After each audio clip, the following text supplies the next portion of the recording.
intérêt bi ñu may pour interview bi man may Mapaté Sy président du conseil départemental de Bakel bi ñu fal ci élection yi ñu weesu mooy le 23 janvier 2022 sous la bannière de la coalition Benno Bokk Yaakaar. ba la muy ñëw ci yooyu damay sant yàlla julli ci sang-sang yi sallallahu alayhi wa sallam moom mi ñu may fekkee président Macky Sall tabb ma tête de liste coalition Benno Bokk Yaakaar jiite liste départementale bu Bakel muy kóolute gu rëy sabab bi nag mooy l'honorable député Ibrahima Baba Sall moom mi ma gisoon opposition di samay yëngu-yëngu ci dëkk bi ci département bi ooma mais dafa bëgg defar te bëgg na ñu mel ni man ñu ñëw lënkaloo ak moom ñu boole suñu doole boole suñu yéene pour defar suñu gox ma déggal ko moom it mu def lépp lu mu mën ba situation bi am di remercier aussi département de Bakel yëpp góor jigéen mag ndaw ñëpp a mobilisé wu parce que dañ bëggoon ma doon ginnaaw yàlla moo tax tey ma doon kon lépp ñoom la élection bi doonoon élection bu métti dafa nekkoon ci contexte boo xam ne dafa métti woon c'était difficile il faut le dire parce que président Macky Sall am na keneen ku mu fi tegoon mu dindi ko ne ma mën naa jiite mais bi mu dindee kooku dafa mujj dem opposition ne moom dina wone ne département bi moom moo fi nekk donc man dama jàkkaarloo woon ak ki nga xam ne dafa am poids ci département bi parce que nekk na fi 7 ans président conseil départemental muy doomu département bi en plus donc élection la yoo xam ne dañ ko aborder dans un contexte extrêmement difficile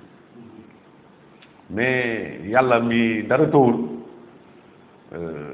man la fi indi parce que yàlla it li muy def ñun dañuy sabablu rek di si sant population yi yëpp particulièrement d'abord muy la jeunesse parce que ñoom ñoo bëggoon ma doon naa les femmes également ñëpp dañoo mobiliser wu comme un seul homme parce que dañ ne woon Mapaté ou rien et résultat yi firndeel na ko muy fii ci commune bu Bakel ñu gagné tous les bureaux de vote de la commune ki ma doon xëccool muy le président sortant bureau quartier sax gagné ko juste pour dire que ginnaaw yàlla lépp population bi la parce que ñoom ñoo ma sotal te tamit am na département bi aussi muy noonu kon par rapport ak élection yi lii laa ci mën a wax mais dañuy jàpp rek ne dërëm bi génnul gaal gi parce que muy moom mi doon xëccoo ak man muy ñeneen ñi doon xëccoo ak man ñun ñëpp ay doomu département bi lañ duñu ay ennemis ay adversaires lañu woon te adversité boobu dafa yemoon rek ci benn diir bu gàtt jeex na tey je suis le président du conseil départemental mais nekkuma président conseil départemental APR je suis le président du conseil départemental de Bakel ñooñu ma doon xëccool ak ñi nga xam ne dañ doon xar seen tànk tubéy ne Mapaté du fi mës a falu tey ñoom ñëpp ci sama njaboot lañ bokk damay bokk njaboote ñëpp ndax département bi ñu ne nen la ñun ñoo ko bokk bu doon làkk tey jàpp naa ne ñun ñëpp ci safara yi la ñuy dee duñu mës a daw kon foog ñun ñëpp ñu bokk ndey ñu bokk bàyyi sottante xalaat boole suñu doole pour que fi ñu bëgg a yóbbu département bi ñu daal di ko fay yóbbu. waaw bokk na ci du ma ne nag exclusivement loolu la parce que man Mapaté dama koy wax saa su ne man produit mouvement associatif la ci mouvement associatif yi la jaar les associations de développement les mouvements sportifs ba egsi fii ma egsi jeunes yi yëpp xam man sama compétence xam sama farlu xam sama engagement ak sama dëgg pour intérêt dëkk bi mais li ma ci gën a renforcer aussi mooy entrepreneuriat bi may def xam nga man dama bokk ci ndaw yi ñu njëkk financé Sénégal bi Ablaye Wade falo fonds de promotion de la jeunesse en 2002 2,5 millions la woon dama ciy sant yàlla parce que ci biir région de Tambacounda man kenn région de Tambacounda bi nga xam ne ancienne région bi boo xam ne Kédougou ci la bokk man kenn maa ci nekkoon ndaw boo xam ne remboursé na bor bi ñu ko lebaloon bu mu jeex ma nekk ci di góorgóorlu ba ubbi yeneen place ubbi sama imprimerie ubbi sama sérigraphie recruter des dizaines de jeunes yoo xam ne ginnaaw yàlla tey dañuy yóbbu seeni kër yàlla wërsëg boobu ci sama loxo la ko jaarale donc nag population bi xam ne Mapati mii kat lii muy def ci dëkk bi lii muy def ci département bi am nañu yaakaar ne buñ ko joxee conseil départemental bu yokkul it du wàññi donc en gros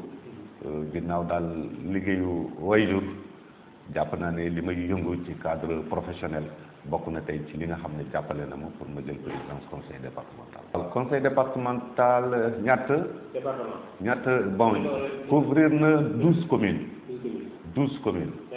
fukki commune ak ñaar boobu village yi moom xanaa moom ay junni la foofu moom mënuñ ko xay moom li ñu mën a jàpp rek mooy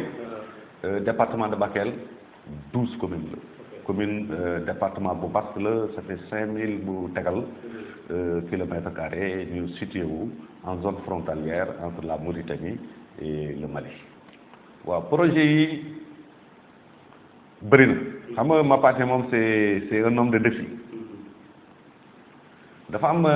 journaliste mi wax Boubacar Tamba moo ma doon interviewé en 2007 ni ma Mapati foo jëm ma ne ko tant que awma imprimerie à Bakel jàpp naa ne defuma dara boobu yoruma njëkko imprimerie mais comme nekk na sama xel te aussi mooy li may wax homme de défi la yàlla jàppale na ma réaliser ko en 2015 tey suñu ambition dafa rëy pour Bakel mais li am solo population bi war ko xam mooy ñoo ngi toog en janvier ba tey jii may wax ak yow c'est le 14 juillet conseil départemental jotul budget ñëpp xam nañ ñun li ñu fekk conseil départemental duñ ci dellu si waat defoon nañ ci communication parce que politique day weesu jóge nañ fii nekkoon gis nga local bu bees bi peut-être que di nga ko filmer nga wane ko def nañ ci xaalis bëri jotaguñ budget mais bu fekkoon ne tey fekkoon nañu jot budget sax man li ma wax sama équipe mooy sukkandikuwuma ci budget conseil départemental pour que ne damay développer le département de Bakel du ma sukkandiku ci budget conseil départemental pour que ne man damay créer ay emploi parce que acte 3 de la décentralisation dafa ne da ngay développer sa gox sukkandiku ci say potentialité locale ci sa am-am muy benn ñaar foog nga xarañ pour uti ay partenaires yu la jàppale loolu nag ñoo ngi ci nee naa léegi 5000 et quelques kilomètres carrés moom mooy le département de Bakel ñun suñu programme li ci ëpp solo mooy sukkandiku ci mbay mi ak élevage am na ñu fi war a ñëw ci semaine bi pour un projet de 15000 hectares projet bi 30 milliards la bu tegal gën kaa néew 1000 emplois directs moom lay créer et plus de 3000 emplois saisonniers ci gàttal li compagnie sucrière nekk à Richard Toll entreprise bii nii loolu la bëgg a def à Bakel en culture de maïs xam nga corona bi guerre ukrainienne bi daf ñoo yee ci lu bëri fokk ñu lutter pour dem vers l'autosuffisance alimentaire on a des terres on a de l'eau on a le soleil alors il n'y a aucune raison pour que ñun ñuy dem bitim réew nañ dañ fay jëlee ay céréales donc projet bi demee nii dañ ko war a encourager te incha allah dina taxaw parce que semaine prochaine ci campagne lay nekk mais dinaa tànk campagne bi pour ñu dem ak ñoom avec les services techniques pour ñu def la visite de site te ren incha allah le projet bi war a tàmbali. am na beneen projet bi ñuy ooyee réhabilitation des mares projet état la ñoo ngi ci ak appui honorable député Marie mi ngi concerné Moudéri Diawara Bakel boobu bu 9000 emplois lay créé 18000 tonnes de poissons par an et tous les villages riverains seront servis en eau potable parce que day am ay unités de potabilisation d'eau donc maral bi d'une part dina wàññeeku. L'autre projet c'est un parking de stockage d'hydrocarbures pétrole bi day génn Sénégal gaz bi day génn Sénégal mais ñun waa Bakel bu ñu toogee ne yàccaar rek pétrole bi dañ koy dégg dañ ko seen alors foog département de Bakel am ci wàllam moo tax ñu xalaat parking de stockage d'hydrocarbures muy gasoil muy essence muy pétrole muy gaz dans la commune de Bélé chaque jour que Dieu fait plus de 500 camions ñoom ñooy jóge Mali di dem Dakar di jëndi gasoil pétrole essence gaz donc projet boobu dañ koy implanter à Bélé nga xam ne mooy porte d'entrée au Sénégal par rapport au Mali donc ces centaines de camions là yi dem à Dakar dootuñu dem Dakar suñu département la ñuy yem ça va générer des milliards par an et ça va générer beaucoup d'emplois pour nos jeunes même station d'essence yi nekk fii ba zone Matam jusqu'à Tamba président Macky Sall ñoo ngi koy sant defar na goudron bi jusqu'à Tamba dootuñu dem à Dakar nan dañuy uti gasoil ak essence ci suñu département lañ koy uti parce que ñun ay acteurs de développement lañ te dañu jàpp ne ñun ci suñu vision il faudrait que avant suñu mandat di jeex ku ci nekk mën di dundal boppam ci ñaxam fekk doo ñaan doo yelwaan ci beneen fànn bi muy la politique de jeunesse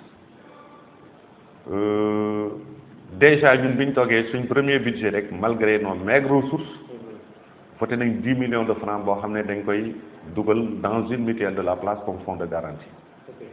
alors discuter nañ ak mutuelle bi dans le cadre d'une convention de financement des jeunes et des femmes mutuelle bi dina ci dugal 20 millions donc 30 millions disponibles li ñu tere commencé programme boobu rek mooy budget bi ñëwagul bu ñëwoon tey ñu tàmbali programme taux d'intérêt bi 1% la c'est du jamais vu au Sénégal dañ ko négocier dans un premier temps crédit yi day fay varier de 100 000 francs à 500 000 francs pour permettre à beaucoup de jeunes et de femmes ñu mën a bénéficier wu ci prêt bi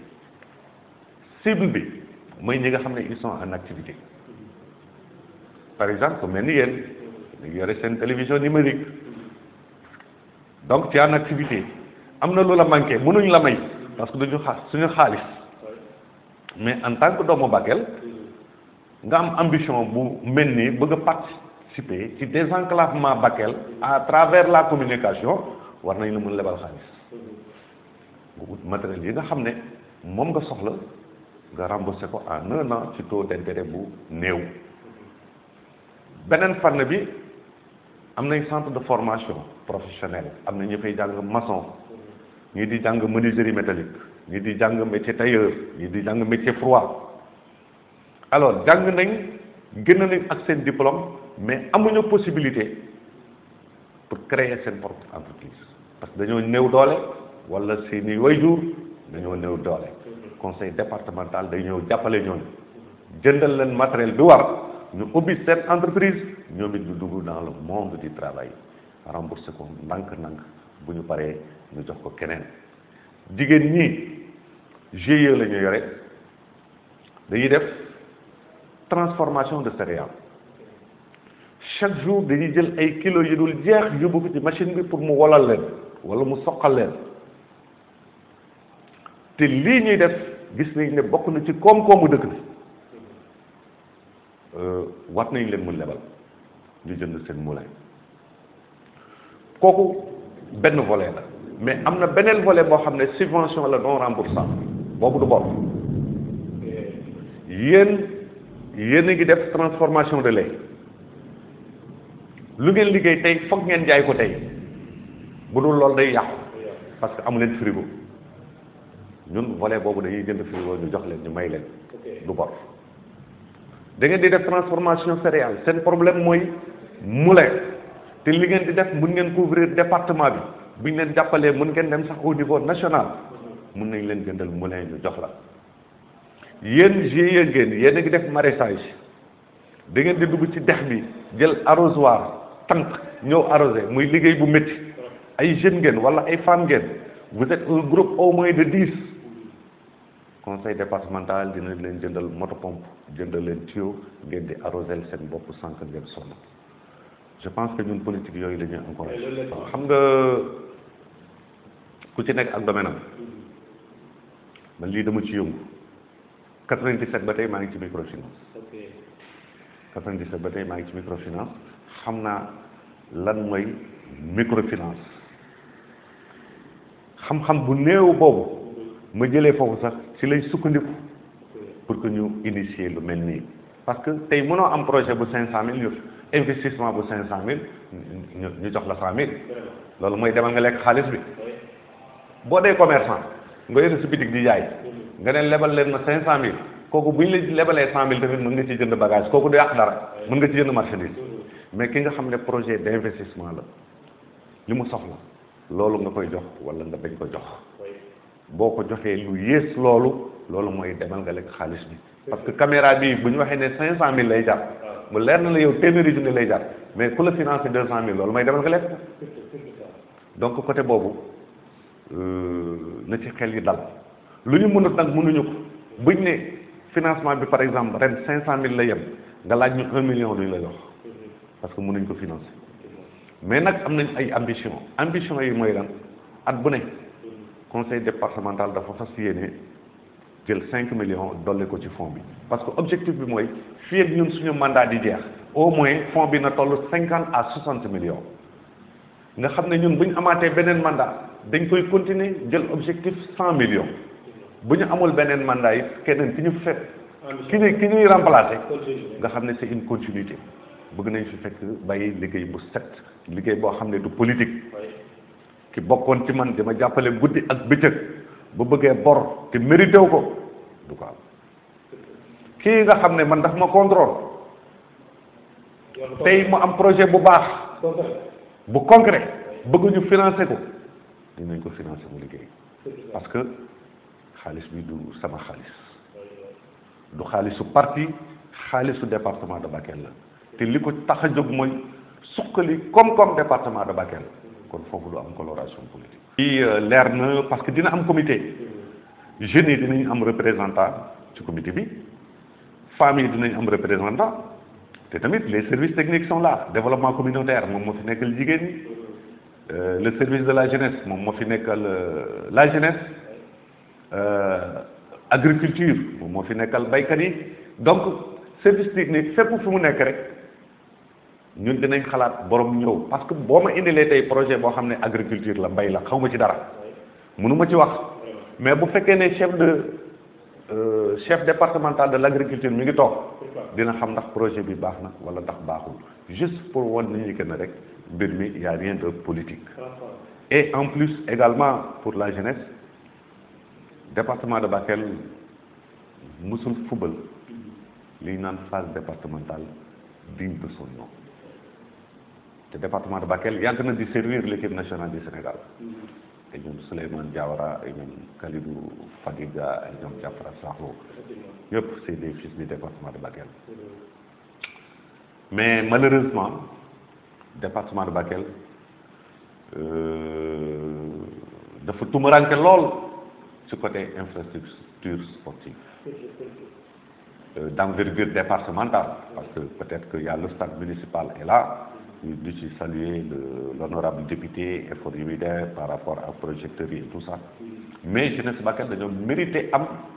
un stade départemental digne de son nom un stade multifonctionnel ñoo ngi ci dossier bi échangé nañ ci ak gouverneur jox nañ ko dossier bi am nañ yaakaar incha allah que ne stade départemental dinañ ko réhabiliter et également bu soobee yàlla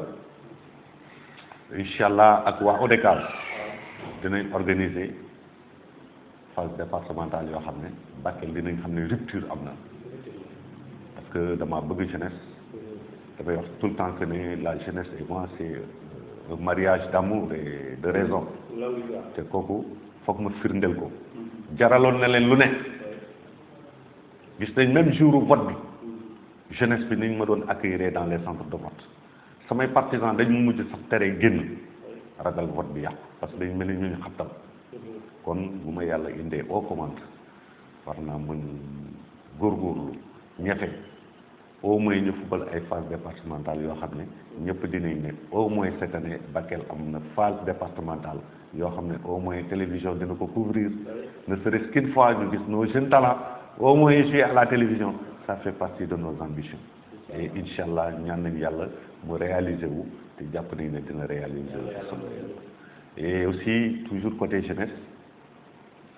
commencé nañ stade bu Gaabu budget ñëwagul wante ak nos relations fexe nañ ba fi mu toll nii ñoo ngi tabax stade bu Gaabu parce que dañ fa demoon campagne daaw jeunesse bi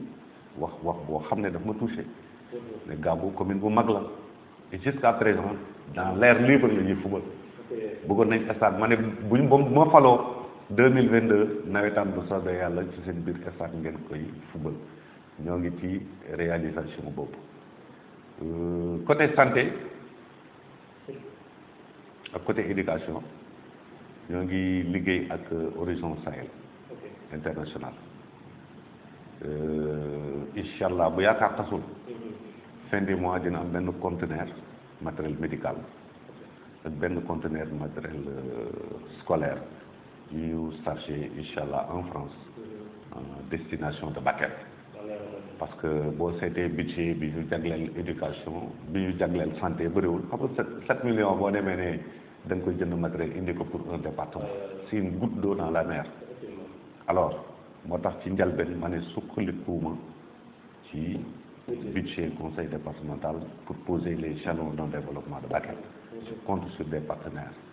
et xam nga conteneurs yooyu boo ko xaymaa gën kaa néew peut-être que dina mat une valeur marchande de 75 à 100 millions yooyu daal ci yooyu la ñuy yëngu quoi fi mu toll nii incha allah. ci jërëjëf man maa gën a kontaan ci Bakel 24 parce que jàpp naa ne bokk naa tey ci ñi nga xam ne ñoo njëkk a yëg projet Bakel 24 ndax cër dëgg ma may mu bëggoon ci def sama xol lool nag man aussi. mais malheureusement jotuma cee def dara parce que maa ngi doon jublu ci campagne électorale affaire yi métti ma dugg ci campagne électorale li ma amoon lépp ma def ko ci boobu ba tey ñu toog di xoole mais nag de toute façon bor la d'autant plus que aujourd'hui je suis le président du conseil départemental dafay bokk ñun ci suñu mission parce que lii ngay def nii am na ay jamono ci ginnaaw amuñu ko woon donc yéen ñi nga xam ne c'est votre domaine ngay un professionnel de la communication ngay doomu Bakel